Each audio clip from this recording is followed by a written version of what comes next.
हाय दोस्तों, बहुत बहुत स्वागत है आप सबों का चैनल पर। उम्मीद कर रहा हूँ आप लोग बहुत अच्छे से रह रहे होंगे और अपने पढ़ाई और तैयारियों में बहुत अच्छे से लगे होंगे। चलिए बात करते हैं इस वीडियो के बारे में। यहाँ पे बात होगी आरआरबी पीओ में। जिन किसी का भी सिलेक्शन हुआ है बहुत ज़्यादा अभी उत्सुक हैं जानने के लिए कि क्या मिलने वाला है उनको, सैलरी कितनी कटेगी, कितनी बचेगी, क्या अलाउंसेज हैं, क्या बेनिफिट्स हैं, क्या पॉकेसाइट्स हैं और आने वाले टाइम में क्या फ्यूचर प्रॉस्पेक्ट्स हैं। तो इस वीडियो में इन सारी चीज़ों पर बातें होंगी। चलिए अब इस वीडियो को स्टार्ट करते हैं। पहली चीज़ ये आप लोग जान लीजिए कि आरआरबी पीओ की भी बेसिक पे वैसी ही है जैसे कि किसी और बैंकों की है, चाहे वो आईबीपीएस की हो चाहे वो एसबीआई की हो। अंतर सिर्फ इतना है, एसबीआई में जो डायरेक्ट रिक्रूट होते हैं, DRO means directly recruited officers, उनकी सैलरी जो होती है 4 एडिशनल इंक्रीमेंट्स के साथ होती है। अदरवाइज वो सारे सबकी सैलरी की बेसिक पे जो होगी वो एक ही होगी, जो कि एट प्रेजेंट 23,700 रुपये, जो कि अभी ड्यू है 11 बाइपेटाइट सेटलमेंट के अंदर, जो कि बाद में सेटल होने पे बढ़ भी जाएगी। तो जब आपका बेसिक पे यहाँ पे 23,700 होता है तो इस पर मिलता है आपको डीएनएस अलाउंस का बेनिफिट, जो कि एट प्रेजेंट अभी 60.7 है, जो कि फरवरी में फिर रिवाइज होगा। तो आपकी ज्वाइनिंग अगर फरवरी में होती है सर तो आप एक्सपेक्ट कर लीजिए कि कुछ पैसे थोड़े बहुत और बढ़ जाएंगे। एक्सपेक्टेड है 0.6% का इंक्रीज फिर से होगा डीए में। 4 टाइम्स डीए बढ़ते हैं, पता ही होगा आप लोग को, बहुत बार बताया अपने वीडियोज़ में। तो 0.6% आप निकाल लेना है अपने बेसिक पे का, मतलब 23,700 जो आपका स्टार्टिंग बेसिक पे होगा स्केल 1 में प्रोबेशनरी ऑफिसर में, तो उस पर ऐड हो जाएगा। ठीक है। इसके अलावा जो आपको कंपोनेंट सैलरी स्ट्रक्चर में देखने को मिलेगा वो होगा आपका एचआरए, जो कि एट द रेट ऑफ 7% ही मिलेगा आपको। आप कैलकुलेट कर लेना उसे। उसके बाद एक मिलता है स्पेशल बेसिक पे। ये क्या हुआ था ना, 10th बाइपेटाइट सेटलमेंट जो हुई थी बैंकों में, तो वहाँ पे 7.75% ऑफ योर बेसिक पे ये एक एडिशनल चीज़ दिया गया था, जिससे कि आपकी ओवरऑल सैलरी की हाइक जो होगी, उस समय 15% का बेनिफिट जो मिला था 10th बाइपेटाइट सेटलमेंट में, जो कि था 2012 के नवंबर का। ये भी पता है तो आपको पता ही होगा। वो वाले चीज़ के चलते 7.75% बेसिक पे का इंक्लूड हुआ था सैलरी में। स्पेशल बेसिक पे का एक अलाउंस, उस पर मिलता है डीएनएस ऑन स्पेशल बेसिक पे भी, जो डीएनएस अलाउंस होता है, जो कि अभी मतलब एट प्रेजेंट चल रहा है, जो कि है 60.7%, राइट। तो ये सारे कंपोनेंट्स आपको मिलेंगे। क्या क्या है फिर से रिपीट कर देता हूँ। एक हो गया आपका बेसिक पे जो कि 23,700 रुपये है, उस पर मिलेगा आपको डीएनएस अलाउंस जो कि आपका 60.7% के हिसाब से होगा।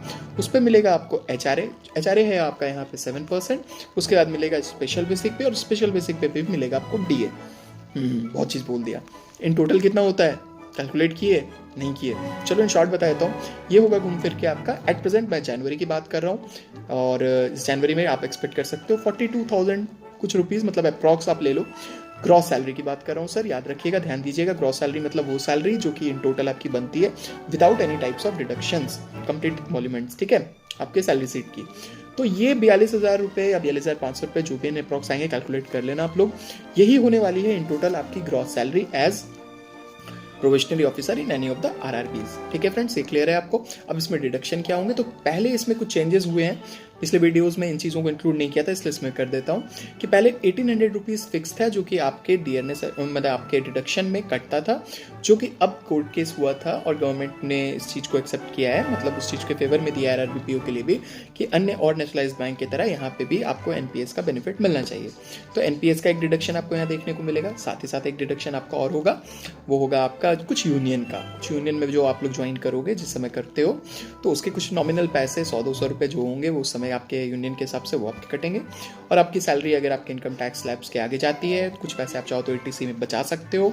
कुछ आपको इन्वेस्टमेंट्स करने होंगे, इरेस्पेक्टिव आप किस तरह का इन्वेस्टमेंट करते हो, जहाँ पे आपको गवर्नमेंट बॉन्ड्स का भी फैसिलिटी मिलेगा, जहाँ पे आपको कुछ ईपीएफ और उस तरह में वॉलंटरी आप वीपीएफ में भी अपने पैसे कर सकते हो, जहाँ मिलता है उस पर कहोगे तो बाद में कभी एक वीडियो दे दूंगा आपको, वो पैसे को आप बचा सकते हो, वो एक इनकम टैक्स लगा। तो घूम फिर के ये 3 डिडक्शन आपको मिलेगी इन टोटल। फिर आप देखोगे कि नेट सैलरी क्या आएगी, तो ये 38,000-39,000 की आएगी, डिपेंडिंग अपॉन क्या आपका डिडक्शन होता है।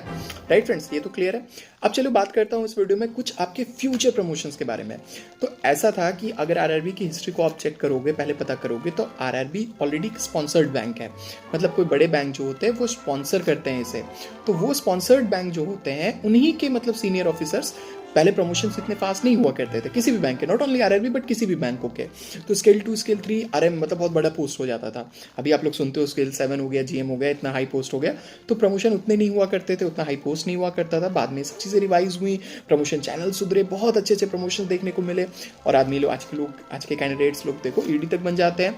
तो यहाँ पे क्या हुआ, ये भी रिवाइज हुआ। पहले स्केल 2 के ही मतलब कमर्शियल बैंक्स के जिसने स्पॉन्सर किया था वो आ जाया करते थे, अब ऐसा नहीं होता है। अब आते हैं यहाँ पे प्रमोशंस वो स्केल 5 ऑनवर्ड्स या 4 onward depending upon the RRBs. इस बात पे थोड़ा विशेष ध्यान दीजिएगा जो मैं बोल रहा हूँ कि आपका प्रमोशन आरआरबी में अब पहले जैसा नहीं है, अब बहुत चेंजेस आए। इस पे भी कुछ केस था जो कि अब रिसॉल्व हुआ है और प्रमोशन चैनल्स बहुत हद तक सुधरे हैं। पहले एक प्रमोशन होने में आरआरबीज में 7 ईयर्स 8 ईयर्स 10 ईयर्स भी लग जाया करते थे। दैट ऑल्सो मतलब उसके बाद आप मेरिट में आओगे तभी होता था डिपार्टमेंटल्स होने के बाद, बट अब ऐसा नहीं है, बहुत चीज़ें सुधरी है। आप देख सकते हो, आप ज्वाइन करो अगर आप आरआरबी में अपना फ्यूचर या करियर बनाते हो तो आने वाले 3 साल 4 साल में भी आप एक प्रमोशन ले सकते हो। That means you can become a branch manager BM, that is scale 2, right friends. तो ये होने वाला है आपका प्रमोशन ट्रैक, प्रमोशन चैनल। एक चीज़ और ध्यान दीजिएगा कि यहाँ पे भी आप अभी भी बहुत आरआरबीज में चेंजेस आ रहे हैं। किसी आरआरबी में देखोगे कि उनके अपने स्टाफ जो है स्केल 4 तक ही प्रमोट हो सकते हैं। किसी आरआरबी में देखोगे depending upon RRB to RRB, किसी आरआरबी में स्केल 5 तक प्रमोट हो सकते हैं। तो ये डिपेंड करेगा किस आरआरबी में आपका सिलेक्शन होता है। जिसमें चेंजेस आ रहे हैं, ये लोग डिमांड करते रहते हैं आरआरबी वाले कि हमें अपने ही एम्प्लॉय को सीनियर पोस्ट पे जाने दीजिए, कोई और दूसरे बैंक का एम्प्लॉय आके हमें यहाँ पे, जो इसने स्पॉन्सर किया दूसरा बैंक आने का मतलब वही है, वो आके हमारा सीनियर नहीं बने। तो इस चीज़ पे भी प्रोटेस्ट होता है। देखिए आने वाले टाइम में क्या होता है, तो टाइम ही रिवील करेगा इस सीक्रेट को। तो इस चीज़ को ध्यान रखिएगा। अब बात करता हूँ एक लीज एकोमोडेशन की। तो पहले ये लीज एकोमोडेशन एचआरए के रूप में मिलता था, इस पर भी बहुत सारी बातें हो रही हैं। हो सकता है आने वाले टाइम में आपको लीज एकोमोडेशन बहुत जगह शुरू हो गया है। बहुत सारी देखिए आरआरबी का, हर आरआरबी का एग्जैक्ट बताना थोड़ा मुश्किल है क्योंकि डिपेंड करता है वो किस स्टेट की आरआरबी है, वहाँ पर क्या उनका पोजीशन है और किस बैंक ने स्पॉन्सर किया है। तो कुछ चीज़ें अलाउंसेस के तौर पे, कुछ चीज़ें फैसिलिटी के तौर पे, कुछ सैलरी परक्यूसाइड्स एंड सच थिंग्स पे कहीं मिला करती हैं, कहीं नहीं मिला करती हैं। बट जो चीज़ें कॉमन है, फिक्स है, मैं उसके बारे में बात कर रहा हूँ। तो ये एचआरए वाली चीज़ आपकी हट जाएगी अगर आपको लीज एकोमोडेशन मिलेगा। डिपेंड करेगा कि आप कौन सा आरआरबी में और उस आरआरबी में क्या होता है। ज़्यादा जानकारी के लिए आप बेहतर रहेगा जब आप ज्वाइन करोगे तो वहाँ पे अपने एम्प्लॉयज से, कॉलीग से आप वहाँ पे बात करना, वो आपको ज़्यादा अच्छे से इस बारे में, पर्टिकुलर उस आरआरबी के बारे में बताएंगे। एक इंपॉर्टेंट चीज़ इसमें यहाँ पे ये भी है, जैसे कि बैंकों का मर्जर हो रहा है तो वैसे एमलगमेशन हो रहा है आपके आरआरबीज का भी। तो बहुत सारे आरआरबीज आपस में मिल जा रहे हैं। तो अब इसका क्या बेनिफिट होगा, क्या आपको प्रमोशंस जो है वो थोड़े फास्ट हो जाएंगे, आपको ट्रांसफर्स मिलना थोड़ा आसान हो जाएगा। थोड़े स्टाफ्स के शॉर्टेज होते हैं, वहाँ पे रिक्रूटमेंट्स भी जैसे हो रहा है, एक हो जाएगा, बिजनेस बड़ा होगा, एम्प्लॉयज़ के रिक्रूटमेंट्स होंगी तो प्रमोशंस भी बढ़ेंगे। नेचुरल सी बात है, प्रमोशन बढ़ने के साथ आपको बहुत तरह के अपॉर्चुनिटीज़ और मिलेंगे, बेनिफिट्स और मिलेंगे। तो ऐसा नहीं है कि आरआरबी में आने के बाद आप एकदम मतलब डाउनरोडन फील करो या फिर लो फील करो। You should always respect the job for which you are selected, क्योंकि जॉब एक ऐसी चीज़ है इसके लिए लाखों करोड़ों आते हैं, कुछ चुनिंदा ही 1000 या चंद 100 होते हैं ऐसे, जैसे कि आप लोग हैं, राइट। पिछली वीडियो देखियो ना आरआरबी वाली जिसमें मैंने बताया हर चीज़ है, तो उसमें से एक आप लोग हो जो सेलेक्ट हुए, तो उसको हमेशा रेस्पेक्ट करो और आगे बढ़ने के लिए आपकी पूरी ज़िंदगी है, अपने एम को एकदम फोकस रखो और उसके लिए भी लगे रहो। कहीं और इससे अच्छा अपॉर्चुनिटी मिलता है तो बिल्कुल आप जा सकते हो, नहीं मिलता है तो यहाँ पे भी आप बहुत राइज कर सकते हो। तो यही है इन टोटल सर आपके आरआरबी पीओ का एट प्रेजेंट जो कि न्यूज़ है। हाँ, ध्यान देने वाली इसमें एक और बात है, लास्ट में एंड करने पहले इस वीडियो में बता देता हूँ कि आरआरबीज में भी बेनिफिट मिलेंगे आपको वैसे ही जो कि और बैंकों में मिलते हैं। जो मैं बात कर रहा हूँ अभी 11th बाइपेटाइट सेटलमेंट की, ये बाइपेटाइट सेटलमेंट जब कभी भी होता है, चाहे वो 10% का हाइक मिले, चाहे 15% का मिले, चाहे इरेस्पेक्टिव वो परसेंटेज हाइक क्या होगी, वो बेनिफिट आपको वो भी मिलेगी। तो अगर आपकी सैलरी आज के डेट में 42,000 है, डीए बढ़ के 43,000 हो जाए एट प्रेजेंट फरवरी मंथ से, तो वो अगर आपको 10% का भी मिनिमम हाइक मिलेगा तो सर आप एक्सपेक्ट कर सकते हो 48,000, 47,000, और अच्छा बढ़ गया 15% हो गया तो 50,000 करीब हो जाएगा। तो वो आपका सैलरी एक हैंडसम सैलरी हो जाएगा आरआरबी में। वर्कलोड के बारे में मत पूछना क्योंकि वर्कलोड हर जगह एक जैसा नहीं होता है। बैंक में आए हो तो काम तो करना ही पड़ेगा। अब डिपेंड करेगा पर्सन टू पर्सन पे कि वो बैंक के वर्कलोड को किस तरह से एक्सेप्ट करता है।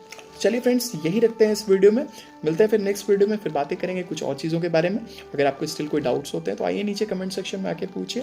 मिलता हूँ फिर नेक्स्ट वीडियो में, टिल देन बाय बाय।